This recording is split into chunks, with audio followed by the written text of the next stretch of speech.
या मेरे राखी के बंधन को निभाना. हा हॅलो. काय पेमेंट? अहो इथं अकाउंटला 1 रुपया नाही. अरे तेवढे पैसे आहेत माझ्याकडं. काय कॅश? अहो इथे सकाळपासून विष खायला पैसे नाहीत माझ्याकडं.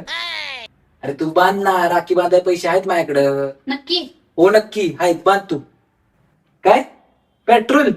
अहो ते टाकणे एवढं पण पैसे नाहीत माझ्याकडं. तुला मी शेवट सांगतोय, तेवढं पैसे आहेत माझ्याकडं. तू राखी बांध. दादा तू कन्फ्युज करू नको, आधी पेमेंट कर. थांब बाबा, तुला पहिल्यांदा पेमेंट करतो. हा बघ आली का? हम्म. काय बाबा, सगळ्या बहिणी एकसारख्याच.